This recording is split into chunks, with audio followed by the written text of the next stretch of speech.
last Sunday in my first full sermon to this congregation following the election, I noted that across this country, certain white supremacist groups have been emboldened and empowered by Donald Trump's rise to power, due in large part to dangerously mixed signals that Mr. Trump has been sending since the beginning of his presidential campaign. Now, last Sunday, I also made a statement. I said that if our faith means anything, if it stands for anything, it stands against the ideals of white supremacy. It stands against hatred and acts of terror against the marginalized. And then I also said that at this critical juncture in our nation's history, we people of faith, and by that I meant people of all faiths, we must come together and resist the normalization, the mainstreaming of white nationalism and white supremacy. I make no apology for any of those statements. And this morning, I would like to give a little deeper context and explain why I felt compelled to make those statements, and also talk of the role that our church, our beloved community, must play at this critical time. Human beings are wonderfully, miraculously adaptable creatures. Culturally, biologically, psychologically, we acclimate and adjust. That is perhaps the sole reason that human beings became the dominant species on this planet over millions and millions of years of evolution. It is that adaptability that has led to so many different races and cultures of human beings that have thrived literally all across the globe in every imaginable environment. Adaptability as an inherent human trait has served the species quite well, except when it hasn't. Our incredible adaptability is also responsible for our general inability to feel the water around us slowly rising in temperature until it becomes too late. The danger of adaptability is that we grow numb fast. We desensitize to pain too quickly. Pain is itself another invaluable evolutionary adaptation. Pain actually is a wonderful gift, for without pain, we would never know when something was wrong. Pain is the natural internal alarm system that sounds to tell us that something bad is happening and it needs to be fixed right now. We hate pain. And we should, it hurts, whether physical, psychological, or spiritual. But in those instances when we cannot immediately remove the source of that physical, psychological, or spiritual pain, the adaptability of our bodies and our minds and our spirits will try to save us from that pain, and in so doing, sometimes actually betray us. Over time, human beings become inured to chronic pain. We cease to feel its full effects. The sting dulls over time. We become accustomed to it.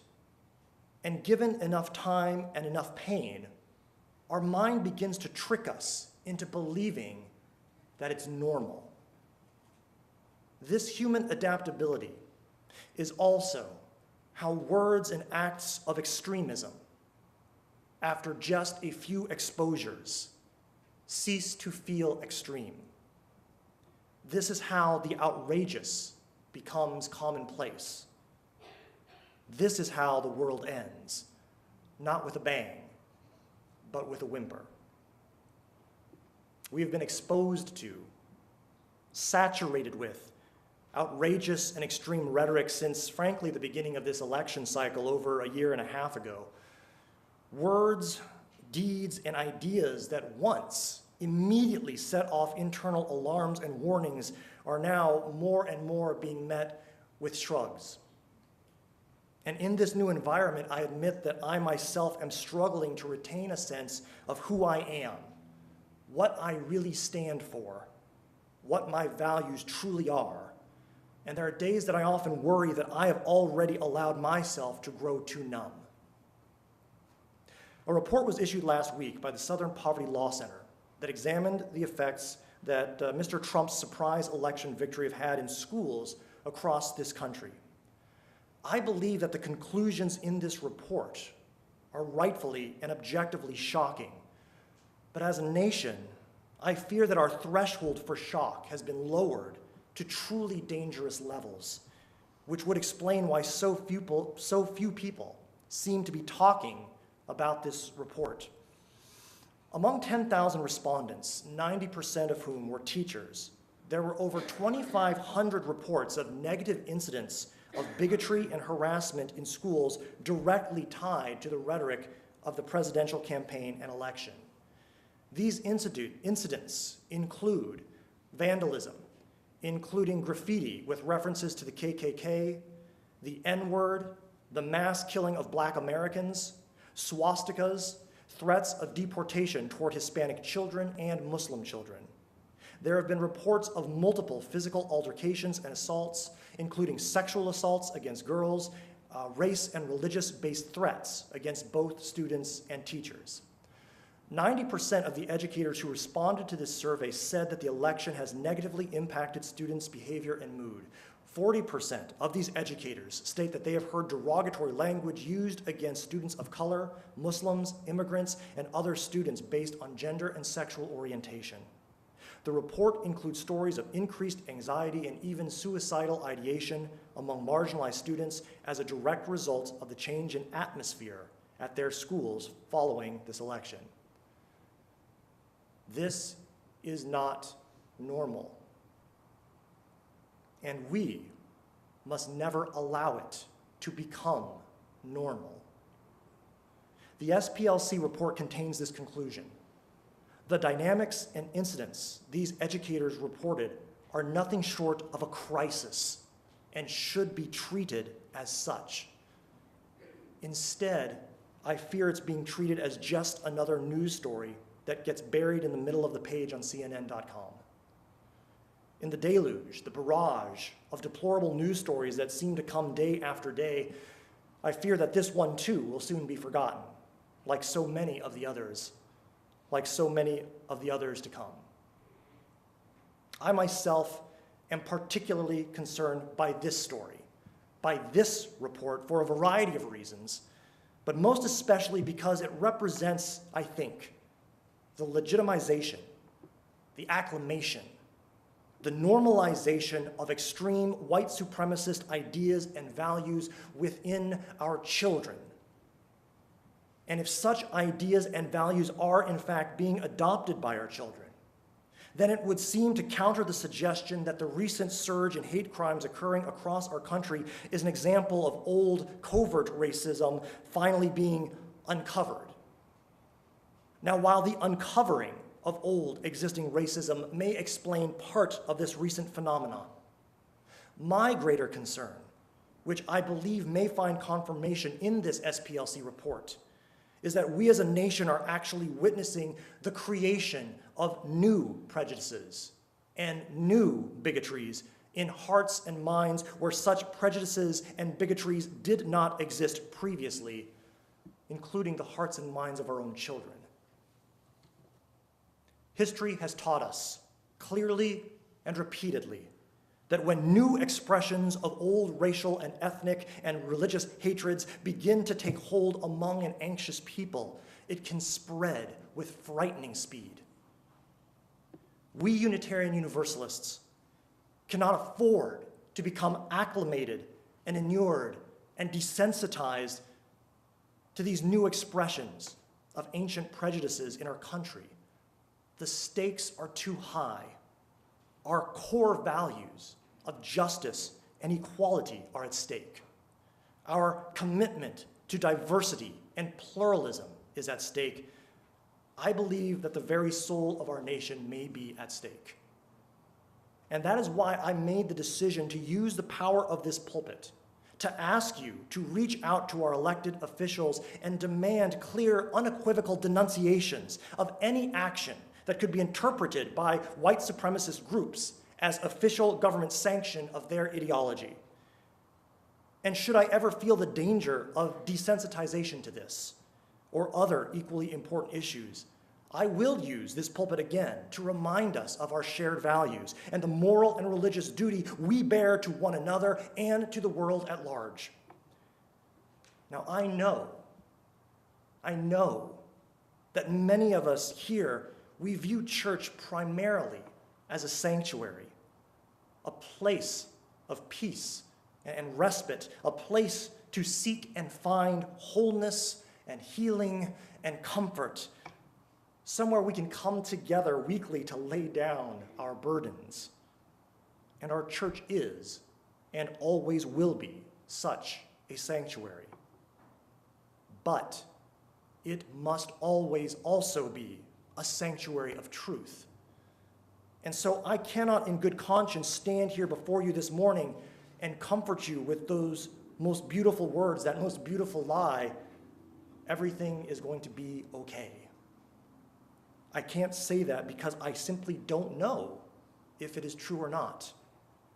But I can tell you this: if everything is going to be okay for everyone, it will only happen because we were all willing to do the work necessary to make it okay.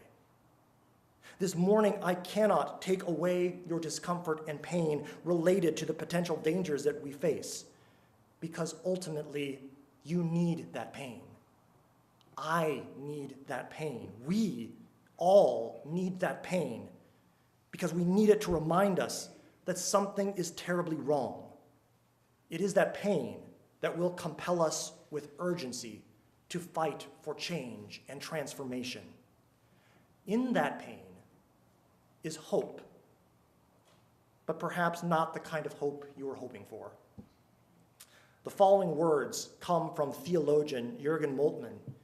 He is speaking to those in his own faith tradition, other Christians. So please translate his words as you need to in order to apply and understand them for yourself.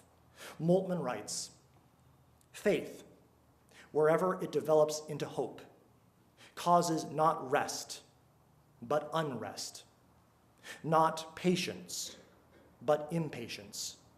It does not calm the unquiet heart, but is itself this unquiet heart. Those who hope in Christ can no longer put up with reality as it is, but begin to suffer under it, to contradict it. Peace with God means conflict with the world, for the goad of the promised future stabs inexorably into the flesh of every unfulfilled present." I believe that the ability to live and function in such discomfort, to willfully remain tender and responsive to such pain, to live in such disquiet, so as to help move the world for the benefit of others, I believe that is the mark of a mature spirituality. And something that I want to make very clear is that this church must be a church of both social action and deep spirituality. We cannot truly have one without the other. It is a both-and proposition for a variety of reasons. A deep, rich spiritual life is the only thing that will give each of us, individually and collectively, the resiliency to keep moving forward.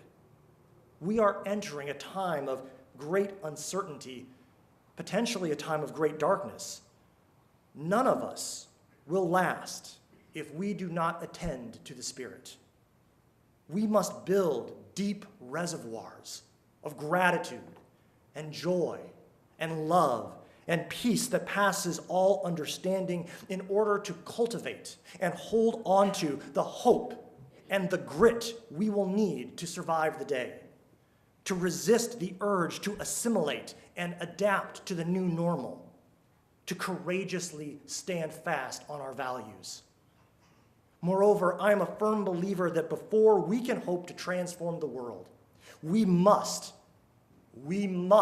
first transform the self. It is quite easy to point an accusatory finger at a group of white supremacists hailing Donald Trump with a Nazi salute.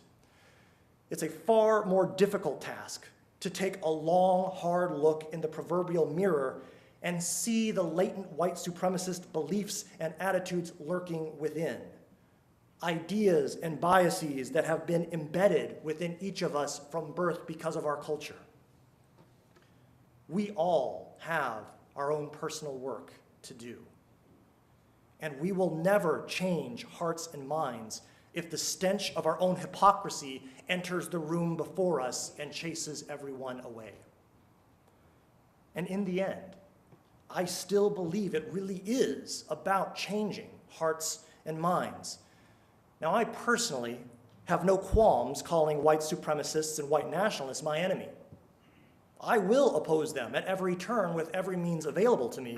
I will fight to ensure that their power and threat is neutralized.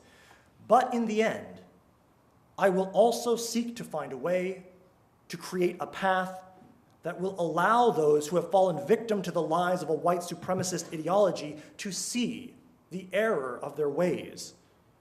I will seek ways to help these men and women redeem themselves, to be restored to fellowship with the rest of the human family that they have turned their backs on. As part of my Universalist heritage, I do not believe in the concept of reprobation. In other words, I don't believe there are people out there who are beyond the hope of salvation, however you define that term. No one is too far gone. No one is too great a sinner that they are no longer worthy of the love of God. It is this belief, it is this UU theology, and the depth of my own spiritual understanding that makes me ever aware that as I actively resist the normalization of hate and bigotry in this country, I must battle and resist in such a way that I intentionally leave a path for future reconciliation and restoration for my lost brothers and sisters who will someday, I must hope, will someday see the error of their ways, understand the hurt and the wounds that they have caused, and seek atonement and ultimate restoration. In the meantime, we must continue to love one another, especially here in this beloved community. We are, all of us, under immense pressure. It is a tension that has been building and building for some time.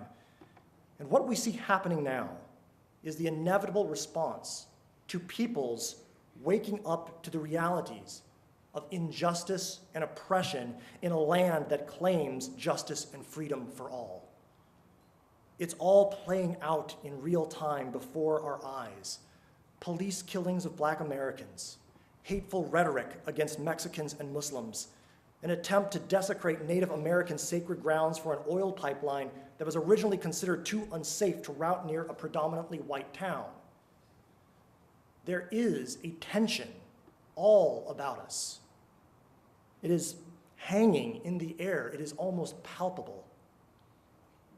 Under this great stress and duress, as we continue to push towards justice for all, we must at all costs avoid the temptation to cannibalize one another. Otherwise, all is lost. Our fellowship must not fracture. This fellowship must not fail. There are days when it seems like the entire world is on fire, burning down about us. The heat from those flames will either act as a crucible, melting and melding us together closer than ever before into one body, or that heat will blow us apart. It will tear us asunder. We need each other now more than ever to worship together, to be together as one body in a community as diverse as ours with the values we hold. That is an act of radical resistance. And the center must hold for all our sakes. So my charge to you this morning is this: hold the center. Hold tight to each other. And don't let go. Blessed be.